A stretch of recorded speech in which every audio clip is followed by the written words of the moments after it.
चीज़ों में पार्टिसिपेट किया तो मेरे को लगा पढ़ने में तो मेरा न्याल नहीं हो सकता, पढ़ने में तो मैं महा कमज़ोर हूँ, क्या करूँ फिर। तो मैंने खेल में अपने आप को ज्वाइन किया। तब मैंने पहली दफ़ा अखबार में पढ़ा था कि मध्य प्रदेश के 2 लड़कों ने माउंट एवरेस्ट सबमिट किया। तब क्लिक हुआ, ओके लड़की ने किसी ने किया, वो लड़की मैं क्यों नहीं हो सकती। मैं स्वभाव से बड़ी जिद्दी किस्म की लड़की हूँ, जिसकी वजह से मैंने बचपन में बहुत मार खाई है, और यदि मैंने ठान लिया तो मुझे कोई भी नहीं हटा सकता, प्रकृति परिस्थितियाँ मैं खुद। तो बस ये वहीं से शुरुआत हुई थी कि मेरे को अब माउंट एवरेस्ट चढ़ना था। मुझे नहीं पता था कि आप सोच सकते हैं, आप भोजनगर में हैं, आपने कभी पहाड़ों को देखा नहीं है, आप प्लेन एरिया से और आप माउंट एवरेस्ट का सपना देख लो। तो माउंट एवरेस्ट के लिए फिर ट्रेनिंग कोर्सेज किए मैंने। वहाँ आपको सिखाया जाता है कि रेपलिंग कैसे होती है, जुमारिंग कैसे होती है, 2 मैगी के पैकेट में सर्वाइव कैसे करते हैं आप कंफर्ट जोन से बिल्कुल बाहर आ जाते हैं। फिर पता चलता है कि माउंट एवरेस्ट के लिए 25 लाख रुपए की राशि लगती है। तो 25,000 रुपये हाथ में नहीं देखे तो 25 लाख तो बहुत बड़ी राशि है। तो अब क्या करें, तो वो गांव वाला माइंड काम किया था उस समय कि कहीं करना चाहिए। तो अखबार जो आते हैं, मैंने इसे बहुत सारे अखबार इकट्ठे किए और मैंने देखा कि अखबार के प्रथम पृष्ठ पे जो भी इश्तिहार देता है, मतलब उसको मार्केटिंग चाहिए। तो मैंने ऐसे 500 लोगों के नंबर नोट किए थे और मैं सबको कॉल करती थी, सर मुझे माउंट एवरेस्ट चढ़ना है। या लोगों के पास आती थी तो मैं इनको बोलती थी, सर आपने सुल्तान मूवी देखी है? तो बोलते थे हाँ देखी है। तो मैं बोलती थी जैसे सुल्तान मूवी में कैसे वो कुकर वाला फेमस हो जाता है, मैं माउंट एवरेस्ट चढ़ जाऊंगी, आप मेरे साथ प्रसिद्ध हो जाओगे क्योंकि मैं मध्य प्रदेश की पहली लड़की बन जाऊंगी। क्या मेरे को स्पॉन्सर करेंगे? तो आपकी मार्केटिंग जीवन में कोई नहीं करेगा, आपको अपनी मार्केटिंग करना आना चाहिए। कैसे आप अपनी क्वालिटी को बताओगे सामने वाले को कि आप उसे क्या बेनिफिट दे रहे हो, है ना। तो मुझे 17,000 रुपये इकट्ठे हुए थे। यहाँ का उपाध्याय मसाले वाले भैया हैं, वो मेरे पहले स्पॉन्सर थे जिन्होंने मुझे 17,000 रुपये दिए थे। बाद में मुझे पता चला कि जो मंत्री लोग होते हैं वो स्पॉन्सर करते हैं, जो नेता लोग होते हैं वो स्पॉन्सर करते हैं। मुझे पता चला कि जो IAS अधिकारी वल्लभ भवन में बैठते हैं वो स्पॉन्सर करते हैं। मैं गर्ल्स कॉलेज से फिर 4 बॉटल पानी, 2 रोटी, एक अचार से चुपड़ी हुई, एक गुड़ से चुपड़ी हुई रोटी लेके जाती थी। मैं हर दिन वल्लभ भवन की सीढ़ी पे जाती थी।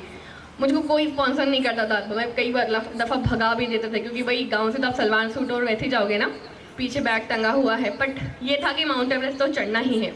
फिर बाद में मुझे मध्य प्रदेश सरकार ने माउंट एवरेस्ट के लिए भेजा। अब आता है पहाड़ों की जर्नी।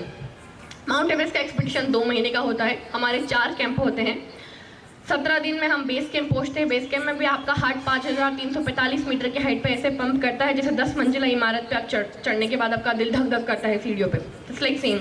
हमारे जो जूते होते हैं वो 2-2 किलो के होते हैं। हमारा जो बैग होता है वो 36 किलो का होता है।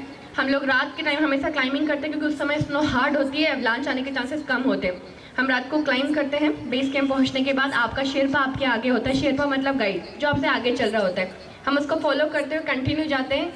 इन 2 महीने में आपकी अपनी पेरेंट्स से भी बात ना के बराबर होती है, इक्का दुक्का बार।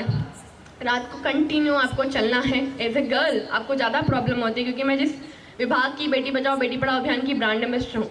एज ए वुमन आपको पहाड़ भी चैलेंजेस देता है, तो प्रकृति और परिस्थिति और यहाँ धरती क्यों नहीं देगी या आसपास का माहौल क्यों नहीं देगा। जब मैं टेक्निकल स्कूबा डाइवर जब मैंने डाइविंग की थी, तो कभी भी गर्भवती महिलाएं डाइविंग नहीं करती है, वरना वो उनको गर्भपात हो जाता है। मेरा डाइविंग के बाद नाइट्रोजन की बबल्स की वजह से 90 किलो तक वजन बढ़ गया था, अब जाके 75 किलो आया है। ऐसे गर्ल माउंटेन्स पे आपके हार्मोन्स बहुत तेज ऊपर नीचे होते हैं, तो आपको पीरियड्स वहाँ कंटिन्यू आ रहे होते हैं। आपको ये रेशेस हो चुके हैं तो आपका मन करता है कि आप चिंपांजी की तरह चलो। आपको वॉशरूम जाने को नहीं मिलता क्योंकि आप सीट हारने से एक बार पहन लेते तो उसको 12 घंटे बाद आपको खोलना है। तो पहाड़ भी आपको चैलेंजेस देता है और आप उसको मेंटली इतने ज़्यादा स्ट्रॉन्ग होते हो कि उसको पार करते हो। जब हम कुंभू ग्लेशियर कैंप 6100 मीटर पर जाते हैं तो पॉपकॉर्न की तरह होता है, जहाँ बर्फ़ की सिल्लियों पर निशानी लगी होती है जो हमें पार करना होता है। जब आप उसको पार करते हो तो आपके पैर से कपकपाते हैं। अधिकतर क्लाइंबर वहीं से वापस आ जाते हैं। क्रवास में गिरने वाले व्यक्ति की हाइपोथर्मिया की वजह से मौत हो जाती है। जैसे आपने कभी हाथ को बर्फ़ में हाथ को लेके देखा होगा तो पिघलती जाती है, वैसे जब आप क्रवास में गिरते हो तो आपकी बॉडी से हीट की वजह से आप नीचे जाने लग जाते हो और आपका हाइपोथर्मिया से आपकी डेथ हो जाती है।